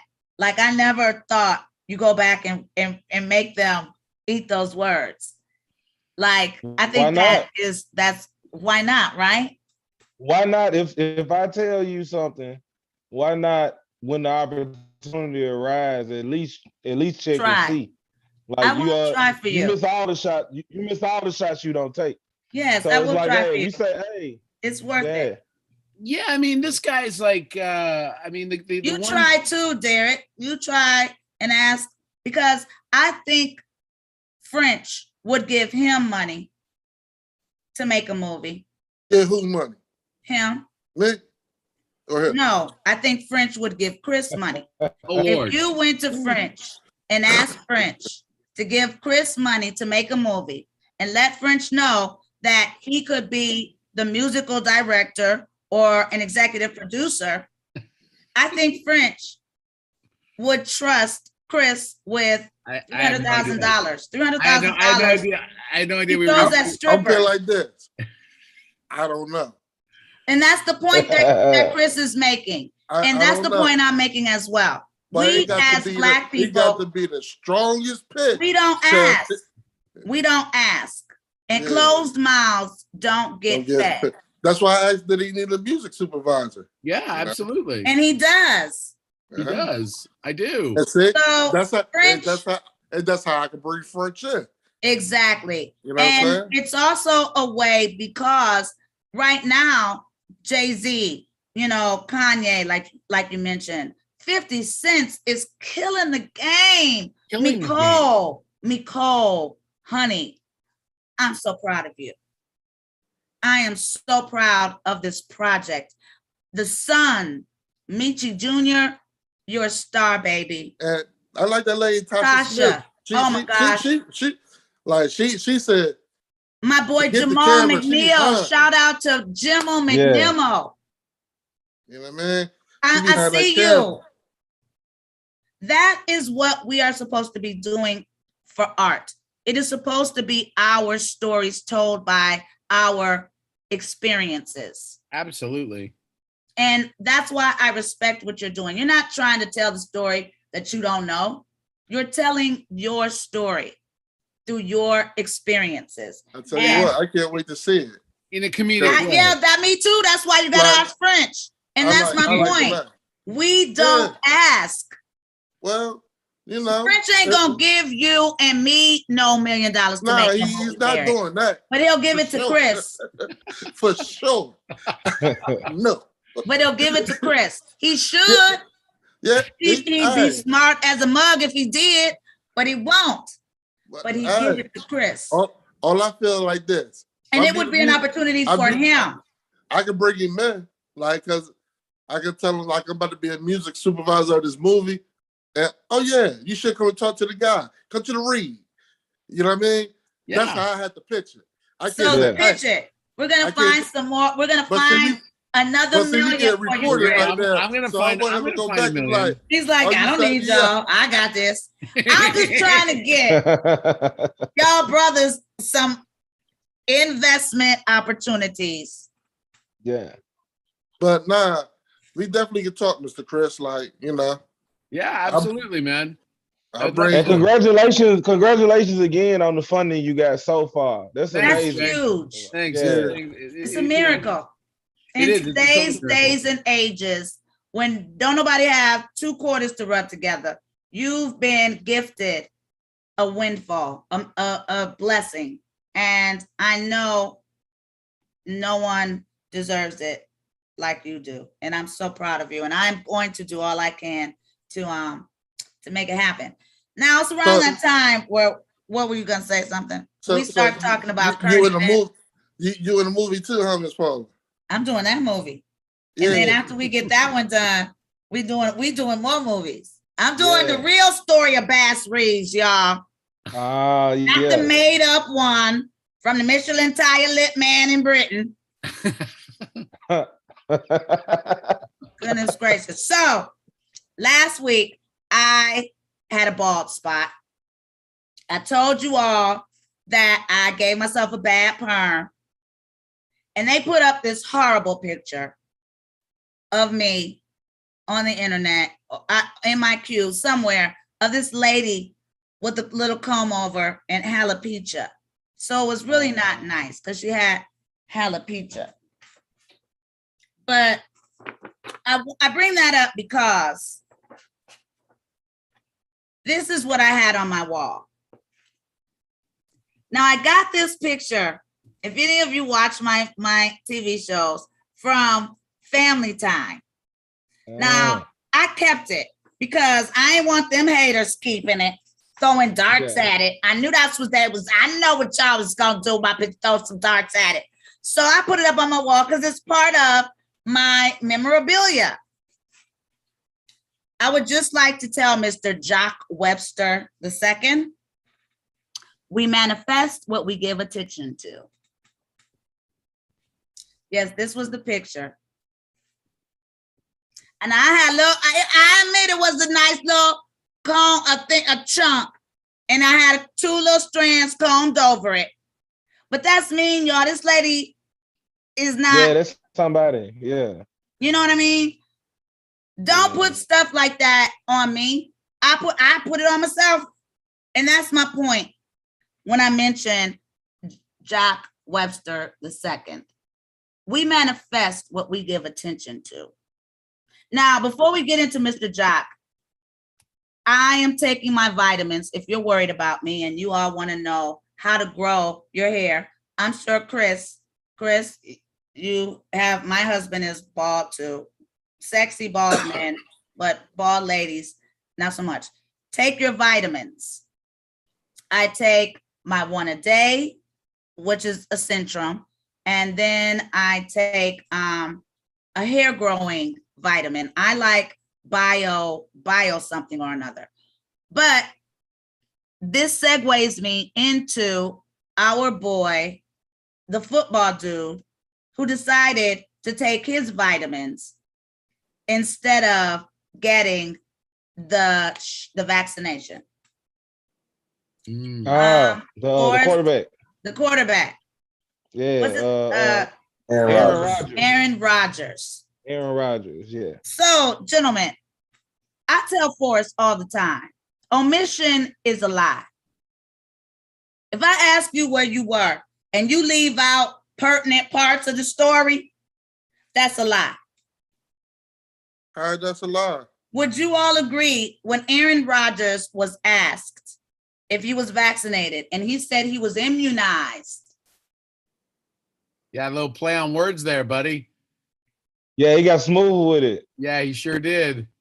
He was smooth with that one. First of all, we're all immunized, like early on, for a multitude of things. Right. But that ain't the same as the vaccination though. And he knew that. I think it's worse though because he could have told them and still played. It's worse that he lied because he didn't have to lie. Like he could have identified and he still would have got to play. Like nothing would have changed for him had he told them, "No, I didn't get the shot." Right. It's Aaron Rodgers. It's Aaron Rodgers.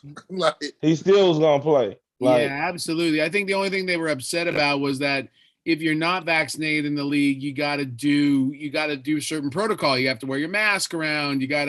And that's the shit that they weren't. He got fined $15,000. That is nothing to him. That is nothing to a man. That's a quarter. Yeah, that's right. nothing. Yeah, that. Yeah. So, he was that on gas. Then more recently, his fiance, Charlene Woodley, who is an actress.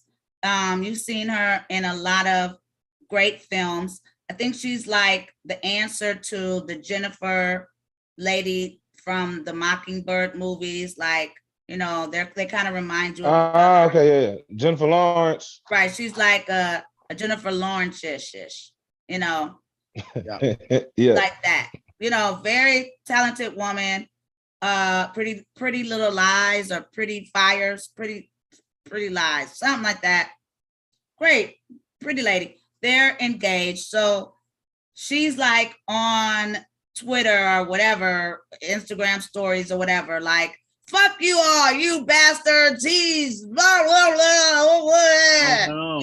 You try to lie and say he was out in the streets in LA last night and he's in my bed. I don't know what she's talking about, but it was a lot of profanity. She has some Hennessy in the system. Huh? She has some Hennessy in the system. I don't know what she had. It was the Hennessy. Hennessy. Straight up, too. Straight up Hennessy. No mixing, no face. No chasing. Ain't mixing it. Because he was engaged to No Olivia ice. Munn. All of these Okay. engaged to things are for the ladies. Because I know y'all have no idea who Aaron Rodgers is, but you do know who Olivia Munn is. And his parents didn't like her, so he got rid of her. And now he's engaged to this Charlene lady. And they're just the pro-no-vac couple. Now, Kyrie Rogers, is it? I heard Kyrie Irving. He Yeah. got benched or something. Yeah. Got But he wrecked. identified that he doesn't Which is plan on taking what the made shot. a lot of people upset Yeah. that Aaron chose not to identify. Yeah. Yeah. So Yeah. no one finds it interesting that Aaron is using horse dewormers to keep the COVID at bay. That's right. Joe Rogan was his advice, right? That was Yes, his yes. advisor. And from what has been stated, these horse dewormers, which, call me crazy, I did have a vision. Corona was a series of worms that keep splitting. Whatever. You guys just don't understand me. But anyway, so I find it very interesting that a horse dewormer that you can get from your local vet is keeping people, along with, I think he named like zinc, vitamin Q. I didn't even know there was a vitamin Q. Yeah. You all knew there was a vitamin Q? No, That was new to me. Vitamin W. He's got like a vitamin for every letter of the alphabet, along with these horse dewormers. Now, who took a horse dewormer to figure out that it helped with Corona? Donald Trump. He took one too. Maybe we don't. I don't know. Somebody did it though. Like, So, how are you? Do you mind me asking, Chris? Are you vaccinated? I am. Would you be willing to take a horse dewormer instead? I would not. And why do you say that? Because it's for horses. That's a good reason. I mean, I took a horse tranquilizer in college, but I did that to for fun. Tranquilizer. That's another whole thing, though. Thank man. you. Tranquilizer and dewormer. Yeah. That's a whole another thing. A whole another thing. One's a party, one's trying to kill a Not so disease. much. Yeah. One's trying to flush you. Yeah. I would assume. How do you feel about interactions with people that have not been vaccinated, seeing as how you have been vaccinated? Don't bother me. Didn't ask you. Oh, I'm sorry. I've got a couple of students. I teach acting sometimes in my yard, and I got a couple of students that, and we're doing it in the yard because of COVID. So I don't want to get into any of this because of Stella. He has a baby. That is true. The kids is she vaccinated? She is not. She's 9. They just opened it up for 5 to 9. No, but I think it's 11. coming. It's coming in the next month. Are you going to get her vaccinated? I am. You're not going to give her the horse dewormers? No horse dewormer. We had COVID here. We had it last December. So they're saying those of you like Derek and you guys have the best immunity. Yeah, I would think so. But I also got vaccinated, Yeah. Right. Why wouldn't you? And do you also wear your mask? I do. I mean, what's funny about the mask thing, that I just got to say this. The people who are anti-mask, they somehow think we like to wear them. I mean, thank you. I'm anti-mask. Just trying to be cool to make sure everyone feels comfortable. That's all. I don't. No, I do make my mask. Yeah, I pull it down. I do make my own masks, guys, because I'm ADD and I need to constantly be working, and they really are cute.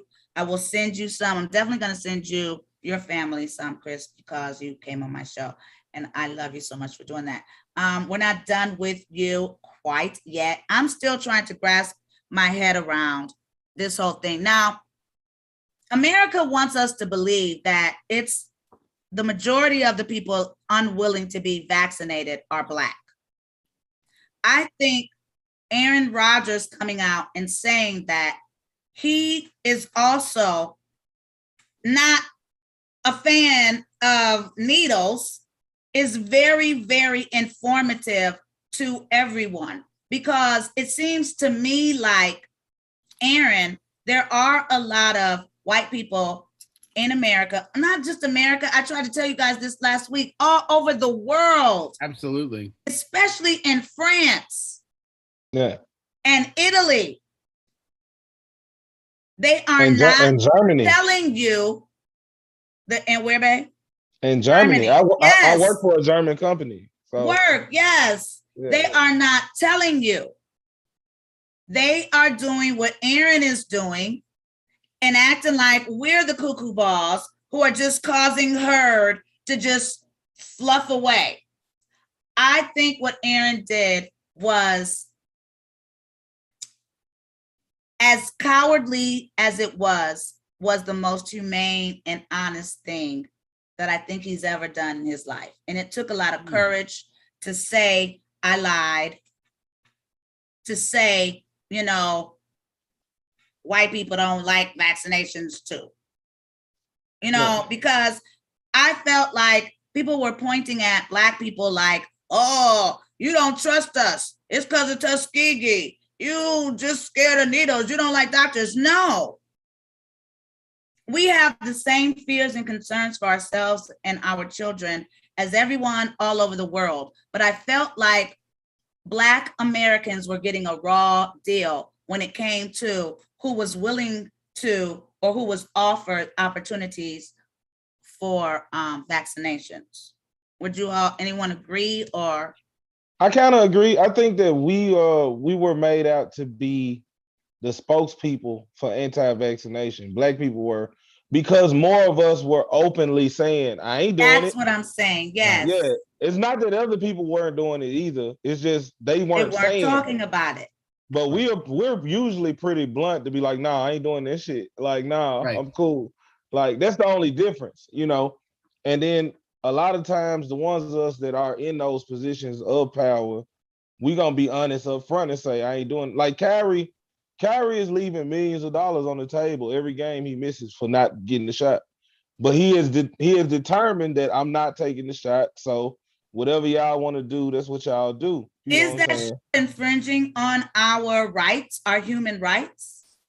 I don't, you know. Or is it our human responsibility? We made that silly deal with the devil when we decided to make corporations people too, remember? And so when we did that, we gave them the power to mandate stuff, right? And so got rid of monopolies and created courts. Yeah, I mean, you know, be careful. You know, it's such a slippery slope, right? You know, like you know, for our work, you know, you got to be like, I just or we don't even get to go into the casting directors. No, I just worked on the Sony lot, and they were like, "You're vaccinated, right? Because if I'm not, you're not coming on it." And so. That's just how it is, man. It's their lot, and so it's their property. They could do what they want with it. Exactly. And so it came out last week, you know, Chris. We were required to send casting directors our proof of vaccination prior to getting even an audition. Yeah, so we're having to say it on the self-tape. Yeah, on the self-tape, you have to say it. Now I'm vaccinated. Yes, you have to say it, and we had to send it to our representatives so it could be shipped out easily. I personally, I don't know what to say to people. I don't think it's right for us to tell people what they should or should not do with their bodies. I think it's become a way to, you know, Dr. Seuss, I keep saying this, stars have stars, you know, stars have, you know, it's another form of separation and segregation. And even, was that somebody put it? No, I don't know what that was. Even Howard Stern, you know, came forward like, I think Aaron Rodgers needs to be kicked out of the league. And I could never believe Howard Stern would condemn someone like that. Like, yeah. And even he You know, so people are taking sides and it's no longer black and white. And that to me, that aspect of it is cool because it's no longer about your color. It's about your health. That or your willingness to be healthy. You know, that in itself is kind of cool versus you black, so I don't like you. Right. Now is you won't get the vaccination, so I don't like it. But, you know, if I got to be unliked for something, at least let it be my choice. Right. Yeah. Right. Yeah, I agree with that completely. Because you're gonna wake up looking like you look every day. So if somebody don't like you because of that, it ain't nothing you can do about that. You know what I'm saying? But I don't know. It's 10 minutes to talk about what everybody in America has been talking about since this weekend. And Chris had no idea who this person was. No, it's not that. It wasn't that. I have no idea what happened. Okay. So you do know who Travis Scott is.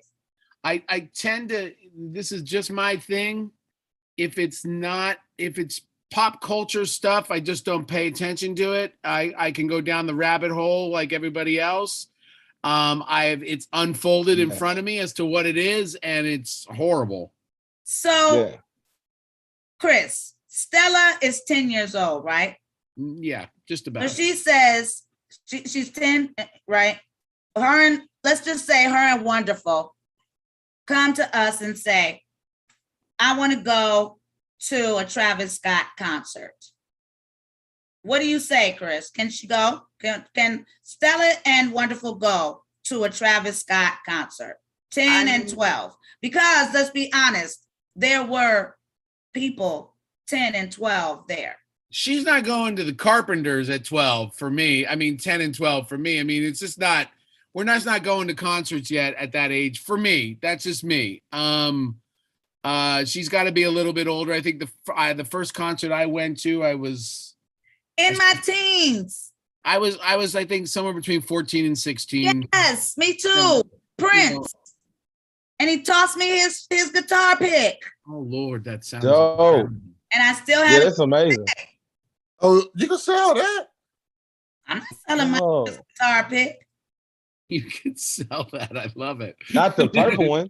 I'll buy it from you. I'll tell you what, you can make your movie off of that. Hey, you might could though. That is true. Me and my cousin in Philly going to was it or was I in Cleveland? I don't remember, but I think I was in Philly with my cousin. We went to Prince and I want to say New Edition. I don't remember, but yes, I got the pick. But yeah. Did the kids get killed, or did the kids get trampled at this concert? Yes, the youngest person killed was I think 14. Oh Lord. 10 years old was the youngest person hurt. The smaller the person, the more likely to be suffocated when you're in those types of situations. Now, what blew my mind is the fact that this is not the first time Travis Scott has been in this type of situation. If you are a fan of Travis Scott, you know he represents anarchy. His whole brand is sticking it to the man. So if you are a fan, you know this about Travis Scott. So from 2017 till now, he's been consistently in trouble for inciting people into riotous behavior. In 2017, they got so crunk, they knocked some man off the balcony. And he's paralyzed to this day, you know, because he was at a Travis Scott concert, couldn't get through, the balcony broke because all the people, he was up there, you know. Let the media tell you Travis was like, push him, kill him, jump. No, he got over the railing, you know.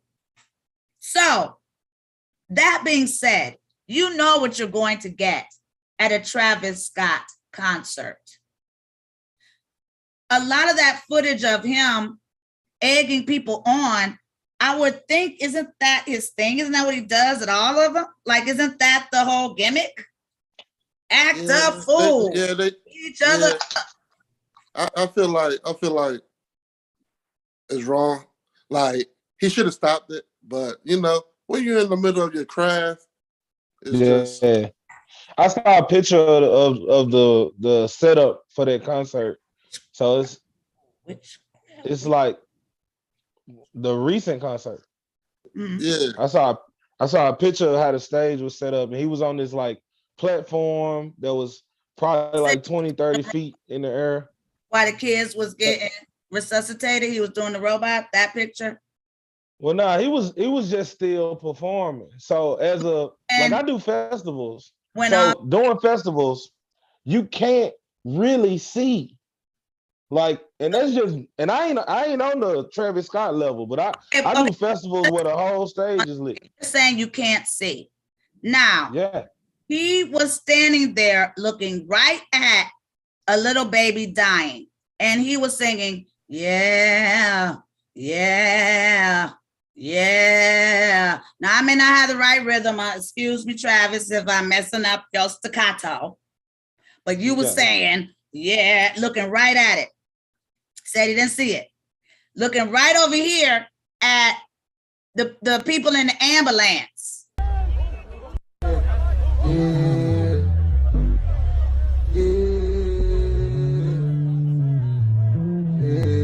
It's the clip right here.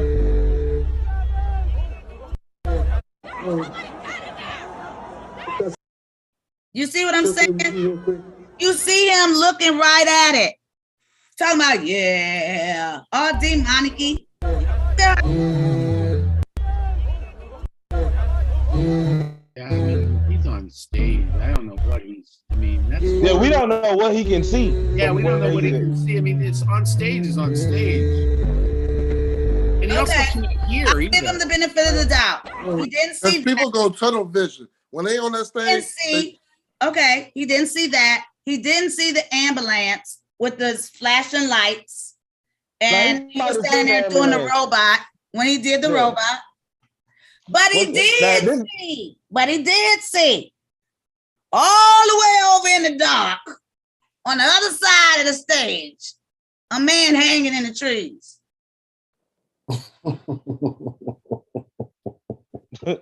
Now that you saw in the dark in the trees, but you didn't see the shit you was looking right at. Yeah.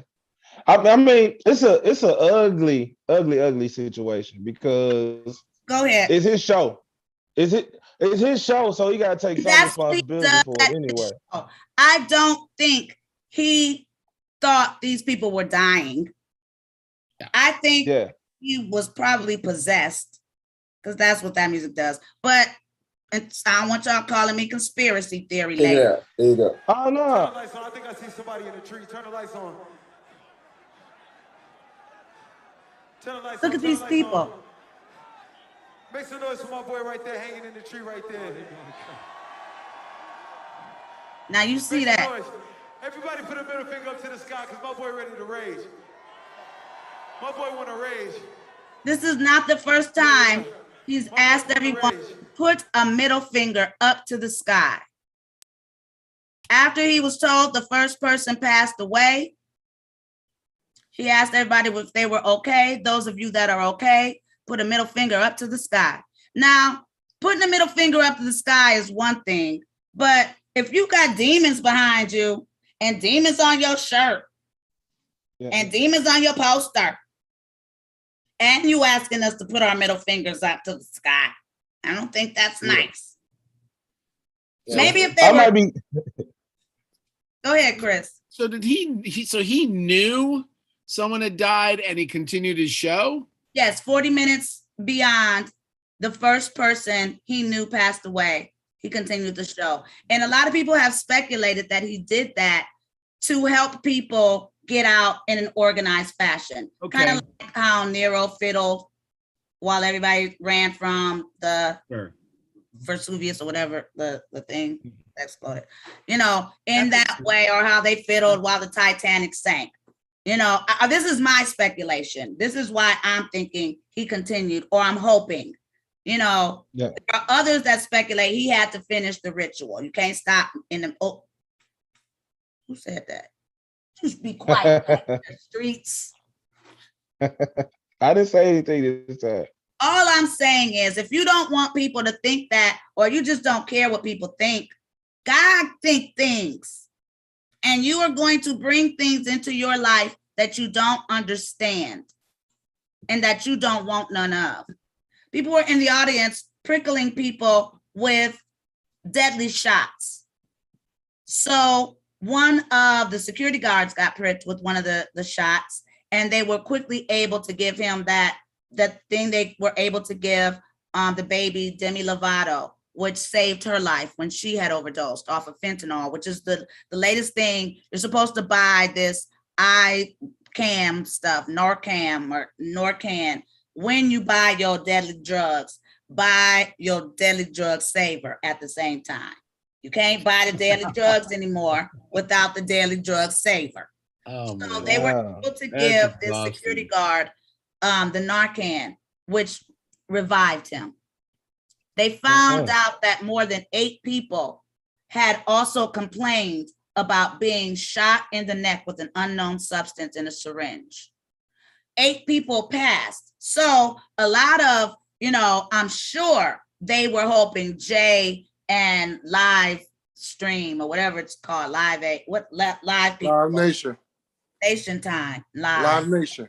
Live Nation. I'm sure they were hoping and praying that it was the deadly pricker who was responsible for the deaths, because then it would have taken away, it would have lessened their responsibility, because they could have easily said, we didn't know some cuckoo mass murderer was out there prickling people, but they did autopsies and the people died of suffocation. That's why I go backstage. I don't come outside. When I go to a show, I'm in the back. So, it's crazy. It's crazy, man. If you know that you're going to a concert where someone promotes that they want you to get crunk, they want you to be a mosh pit, they want you to devil do stuff and throw your fingers in the air. 666 Mafia are my boys. I didn't know 666 Mafia was a 666. I just thought it was 666 until I saw the poster. And they were both like, that don't mean nothing. That's just game. That's Juicy was like, my dad's a preacher. That don't mean nothing. It's just, so I figured that about all of you people who be thinking y'all doing some Illuminati stuff. But guess what? It's real. And when you give your focus and your attention to something that is unhealthy, you're going to get that back in return. But I want to shout out Kanye West before we get off. You know what I mean? Okay. I just got to shout him out. Go ahead. Just cause. You know, you must have seen his interview. I love Kanye, man. Kanye is a genius. So straight genius. You want him and Kim to get back together? I ain't worried about that. I'm talking about for as musical wise and stuff. Like people personal business, that's their personal business. But well, he's making it our personal business. You know, he wants us to know that Drake DM'd Kim. It's Drake. How does he even know that Drake DM'd Kim? Kim must have told him. He went through her phone. But he should have DM'd Drake. He ain't had to tell us. He should have sent a message to Drake. They should have had that conversation. He did send a message to Drake. Yeah. Did you hear it? I mean, I ain't heard it. Like, I don't know. I don't be that. We was talking about people funding things. You know what I'm saying? All of them are millionaires. Right. So like, in my defense, like, they lives don't be that interesting to me. Like, because they good where they at. Like, now, Chris, got it from the mud. This like, is you your gotta get it from the mud. Oh, I'm sorry, Derek. What you saying? I said, I'm just coming off of J Street. They got it from the mud. Like, we gotta get it from the mud. You know what I mean? Well, this is That's Chris's. probably introduction to Black gossip. You know who these people are, but you're really like, okay. Yeah. But know that you've got fans, you've got a whole new demographic that is loving and supporting you now. The people they're talking about, last week we talked about J and B and who Becky with the good hair was. So after I watched Ye, who has, Kanye has legally changed his name to Ye. Yeah. Cameron came on Drink Masters and said, he's Becky with the good hair. Pause. Pause. That means no homo, but he's politically correct. So he says, pause. Becky with the good hair, but pause. He's the one, he says, who came between Jay-Z and Dame Dash because he made himself an office out of the broom closet. And all the men got jealous because he had the ingenuity. Hello, you listening, Jay? Yeah. This man had been screwed, I think, by Elektra. I don't want to, I'm sorry if I'm misquoting you, Cutie Pie Cam. So when he went to Rockefeller, he made himself at home. He had a young woman who worked there that put the game in his ear and told him he needed to become friends with everyone from the marketing people to the publicity people. He made himself an office and set up camp. He said that he and Jay-Z both had drug dealer patrons growing up. So they had been friends prior to Jay becoming head honcho over there at Rockefeller with Leor and Dame. So it was 7 of them. And every time Cam needed something signed, all 7 of them would have to sign off. Jay-Z, he said, every single time signed off for him. Yeah. Which lets you know Jay remembered. He may not have said, yo, I remember, but Jay remembered. He signed off on everything. So Dame offered him, Cam, to be the president of Rockefeller, but didn't get the okay from Jay. So Cam thinks that Jay was upset because, he was going to get this job. Personally, I don't think Jay cared. That's just me, Cam. I think Jay had a real office, not a broom closet. And I don't think he would have minded you being the president because you're smart. And I think he had your back off top. I think there was a Messy Marvin in the middle. I don't think it was Jay. And I do believe had he been asked, had you all been upfront and honest with him and asked him to sign off on you being president, it wouldn't have taken away from Jay being the owner. So I do not believe Cam is Becky with the good hair. And I believe Dame undermined him and he felt some type of way. I feel like that do lead back to Cam, but I don't think it's Cam's fault. But I don't think it had to be what it was. I don't think Jay was envious of Cam or hating on Cam. I think Jay would have given him the job because at the end of the day, that's what it would have been. Jay giving him a job. Cam being president was not going to push Jay out of the, founder seat. It would have been Jay doing a solid for a cool brother that he did remember and never showed anything but love towards. I think Cam should have been more straightforward, because he's a smart brother and clearly capable and worthy of the opportunity. So that's all the gossip that I have for you guys. I tell you, I listen to the streets and then I use my common sense because the truth is we can learn and be edified by gossip, by other people's situations. We can learn from them so that we don't make the same mistakes. It's an old African proverb. Chris, can you please let the people know where they can find you and how we're going to get all these millionaires? Oh Lord, that is a tricky one. I'm on all the various social medias. I'm barely active on them, but my nose is on the grind making my shit right now. So he's going into production with or without your extra money. He can get $1 million on his own. He don't need y'all. But if you want to get in this, It's like a telethon or something. It's like we're I'm trying to tell you all, if Yeah. you are not gonna get, I got talents yeah, you do. and having a hard time getting in that seat. Give me the money. I'm gonna give it to him. Yeah, so that I'm all over Y'all the want to place, get man. in? Y'all want to be on Netflix? Y'all better jump on this Coppola train. That's all I Yeah, got to say. I'm trying to jump on the train. Yeah, I'm trying to Derek jump and on I will. I'm Derek going and to I are give going to my talk in money. the next. Derek and I will talk in the next 3 months for sure. Good. Once things start rolling. Yeah, I mean, Good. you know, That's French Montana. Look him up, Chris. He's I the will. man. He's I really will. talented, and so is Derek. They're both worthy of the Yeah, opportunity. no, I'm excited to have met these two gentlemen, and I'm stoked to have been here. And I'm so I excited. had a great This time, is man. my way of saying thank you for seeing me. Oh, absolutely. You were a dream on Saturday. So thank you so much for killing it. And you and I got to talk later about some other stuff I want to talk about with the script. And yeah, guys, go keep killing it yourselves. And we'll all be talking soon. And yeah, 2 hopefully- hours is up already, Chris. Yeah, I can talk.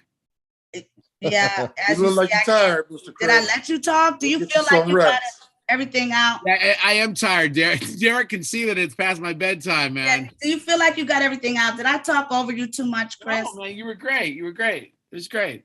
Okay, good. Absolutely great. Absolutely Well, great. we love you guys. You know where you can find Derek. You know where you can find Jay. And you know where you can find me. Back here next Wednesday. Until then, we love you.